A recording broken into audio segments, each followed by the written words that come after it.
नमस्कार दोस्तों, मैं हूं दिनेश किवरा। बहुत बहुत स्वागत है आपका वर्ल्ड न्यूज के अंदर चैनल डेली न्यूज इंडिया 1.0। दोस्तों, मैक्रो साहब फ्रांस के राष्ट्रपति भारत आ रहे हैं और क्यों आ रहे हैं सबको पता है, माल बेचना है। सुनने में आया कि 114 राफेल F4 जो हवाई जहाज हैं फाइटर, उसका सौदा हो सकता है। भारत के इतिहास का सबसे महंगा सौदा मोदी जी करने जा रहे हैं। इसका मतलब है कि इसमें भी और बड़ी रिश्वत दी जाएगी, सबसे बड़ी रिश्वत दी जाएगी। रिश्वत किसके पास जाएगी पता नहीं, लेकिन जिसको मोदी जी चुन लेंगे उसके पास चली जाएगी। अल्टीमेटली सारा पैसा तो आजकल अडानी अंबानी के पास ही जाता है। पिछली राफेल डील के अंदर भी जो पैसा गया था अडानी के पास, अंबानी के पास गया था, अनिल अंबानी के पास गया था, जो इंडिया का सबसे बड़ा नटवर लाल है। एक खबर और भी है जो बांग्लादेश के बारे में, उनकी जो ट्रेड डील हुई है उसके बारे में जरूर बात करेंगे कि भारत को कैसे बहुत बड़ी चोट पहुंची है। और एक नया नाम निकल के आया एप्स्टीन फाइल में, इंडिया का रवि बंथा। जी हाँ, रवि बंथा, और उसका भी मोदी के साथ कुछ संबंध बताया है। एक और नाम निकल कर आया, तो एक एक करके फाइलें खुल रही हैं।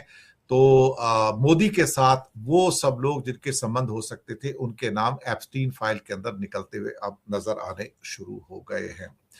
तो स्वागत है आप सबका। नमस्कार, गुड इवनिंग, सत श्री अकाल और आदाब। देखता हूँ कौन कौन जुड़ा है आज। इफ्तिखार करीम, आस्क्यू, अजिंदर सिंह, राकेश मिश्रा, संजय कपूर, मुश्ताक, गुलाम नबी सेठवाला, शरद शर्मा,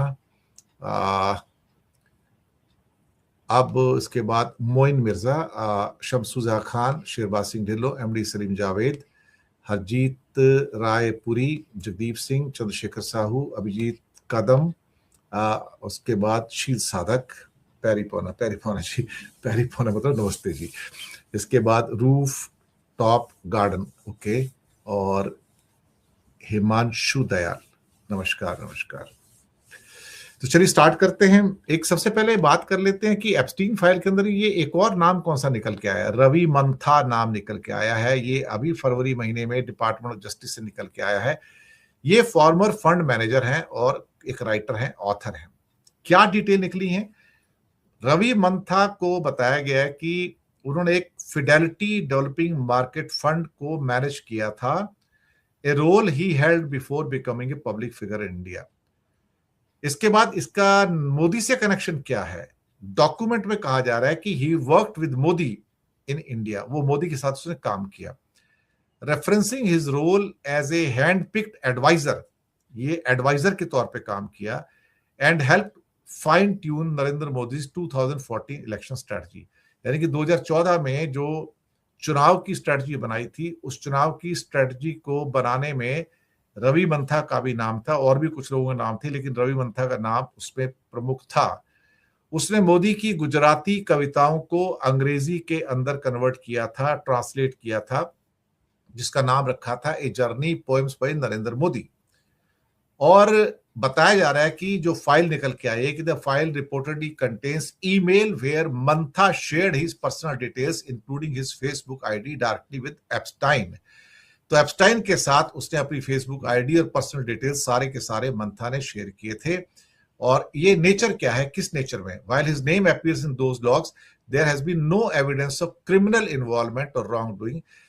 कहा जा रहा है कि मंथा के अगेंस्ट में कोई ऐसा क्रिमिनल इन्वॉल्वमेंट निकल के नहीं आता, लेकिन साहब मुसीबत सारी यहां पर यह है कि जब आप एप्स्टीन के साथ रिलेटेड हो गए, आपका उनके साथ क्या कहते हैं कि कुछ ना कुछ टांका भिड़ गया है, तो इसका मतलब है कि सबको पता है कि एप्स्टीन तो पहले से बदनाम है, कोई आज का बदनाम थोड़ी है, वो तो सदियों से बदनाम है साहब। और वो सेक्स स्कैंडल्स के अंदर तो हमेशा से शामिल रहा है, और कई साल पहले उसकी अमेरिका में डेथ हो चुकी है, बताया जाता है। तो एक एक करके मोदी के साथ जुड़े हुए सारे नाम एप्स्टीन फाइल के निकल के आ रहे हैं, जिसमें अनिल अंबानी का तो पता ही आपको, सुनहरे बालों वाली स्वीडिश लड़की चाहिए, लंबी होनी चाहिए, गोरी होनी चाहिए, और उसको कहते हैं तुरंत बंदोबस्त करो। हरदीप पुरी का एप्स्टीन के साथ जो कनेक्शन है वो भी सबको पता है, जो इनके मिनिस्टर हैं सबके पास छुपे हुए राज हैं मोदी के। और अब एक रवि मंथा नाम का एक और बंदा जुड़ गया है। पता नहीं अभी ये पाप की गठरी और कितनी खुलेगी और भगवान जाने क्या होगा। और एप्स्टीन खुद तो मर गया, लेकिन पता नहीं अभी कितनों को मार के जाएगा, भगवान जाने क्या होने जा रहा है। लेकिन एक बात तो है कि इस हमाम में सारे नंगे हैं। यहां पर कोई ये नहीं कह सकता कि मैं कोई दूध का धुला हूं। और मोदी भी दूध के धुले नहीं है भैया। मोदी तो क्या कहूं, इनका तो हालात ऐसे हैं कि पता नहीं क्या क्या खा के हज के चले साहब। खैर कोई बात नहीं। अब मैक्रो साहब भारत में आ रहे हैं साहब। जी हाँ, मैक्रो साहब भारत आ रहे हैं। और मैक्रो भारत आते हैं तो धंधा करने के लिए आते हैं। इंडिया में क्या आता है ना कि नाम लगाया गया कि वो एआई इम्पैक्ट समिट में शामिल होने के लिए आ रहे हैं, लेकिन वो एआई इम्पैक्ट समिट का कोई ताल्लुक वालुक नहीं है। वो सीधा यहाँ पर राफेल की भाई साहब पूरा का पूरा एक धंधेबाजी करने आ रहे हैं। 114 राफेल के क्या कहते हैं कि एग्रीमेंट की बातचीत हो रही है और 3.5 लाख करोड़ के आसपास का ये पूरा का पूरा साहब क्या कहते हैं डील होगी। इससे बड़ी डील तो डिफेंस की आज तक कभी इंडिया में हुई नहीं है। इतनी बड़ी डील जो होने जा रही है ये अपने आप में, अब मैं क्या कहूं कि बिगेस्ट फाइटर डील होगी साहब ये। और ये कहा जा रहा है कि 3.25 लाख करोड़, यानी कि अप्रोक्सीमेटली ये 35-36 बिलियन डॉलर की डील होगी। अब 35-36 बिलियन डॉलर की डील का मतलब कि एक एक एयरक्राफ्ट 2,500-3,000 हजार रुपए करोड़ का आएगा। इतना महंगा एयरक्राफ्ट तो भाई साहब दुनिया में कोई भी नहीं है। तो राफेल इतना महंगा हम क्यों ले रहे हैं भाई? 2,500-3,000 हजार करोड़ का कौन सा एयरक्राफ्ट आता है? इतना महंगा तो F-35 भी नहीं है जो अमेरिका बेचना चाहता है, वो भी इतना महंगा नहीं है। लेकिन अब मैं क्या कहूं इसको, अल्टीमेटली जो भी हो रहा है वो ठीक नहीं है। और इसके अंदर भी ऑफसेट क्लॉज आ जाएगी और पता नहीं फिर ऑफसेट क्लॉज आके सुना है कि यहां भी कुछ बनेंगे, लेकिन ना तो वो टेक्नोलॉजी देने को तैयार है, ना वो सोर्स कोड देने को तैयार है। 88 एयरक्राफ्ट इसमें जो सिंगल सीट के होंगे, 26 होंगे जो ट्विन सीट वाले होंगे, जिनको एज ए ट्रेनर भी बाद में यूज किया जा सकता है। और इसमें जो नेवी के लिए पहले लिए गए थे ये उससे अलग होंगे। तो ऐसा लगता है कि राफेल का फ्लीट इंडिया का तो सब मिल मिला के साहब 150-200 तक आ जाएगा पूरा का पूरा। राफेल के भी 26 आ रहे हैं, 36 पहले इंडिया में आए थे, कुछ तो उसमें डूब गए तो बताते नहीं कितने डूबे हैं।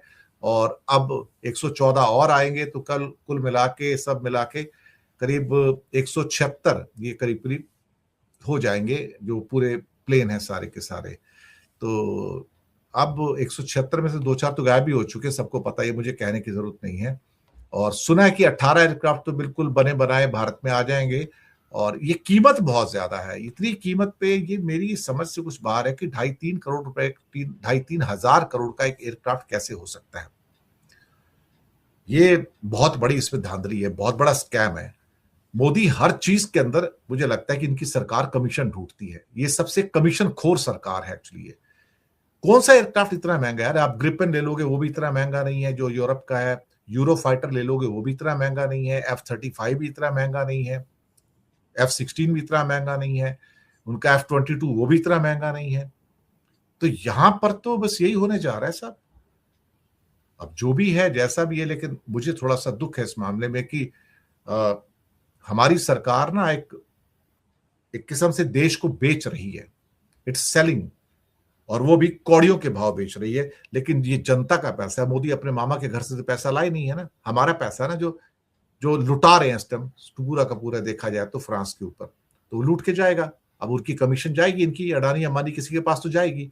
पिछली बार अंबानी था, उसके साथ में अनिल अंबानी था, वही अय्याश आदमी नटवर लाल, आपको पता ही है सारा का सारा, जिसको इंडिया का सबसे बड़ा नटवर लाल फ्रॉड एसबीआई ने घोषित किया है। उसको फिर से पैसा देंगे ताकि वो खड़ा हो जाए। मोदी जी का प्रिय है वो, क्योंकि वो सुनहरे बालों वाली लड़की का बंदोबस्त करता है ना वो एप्स्टीन के साथ मिलके।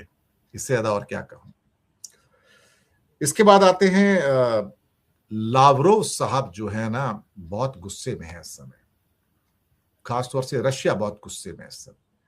और ये गुस्सा कई किस्म से देखा जाए तो इस वजह से है कि इंडिया ने तेल लेना छोड़ दिया है। गुस्सा तो अमेरिका पे निकाला जा रहा है, लेकिन सच बात तो यह है कि गुस्सा इंडिया पे निकाला जा रहा है। मैंने एक प्रोग्राम आज ही किया था, आपने देखा होगा कि कैसे भारत ने रूस से तेल लेना छोड़ दिया।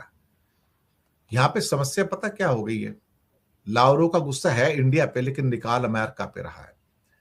अगर इंडिया रूस से तेल लेना पूरी तरह छोड़ देता है तो रूस हमारा तेल निकाल देगा, और अगर रूस से तेल ले लेते हैं तो ट्रंप हमारा तेल निकाल देगा।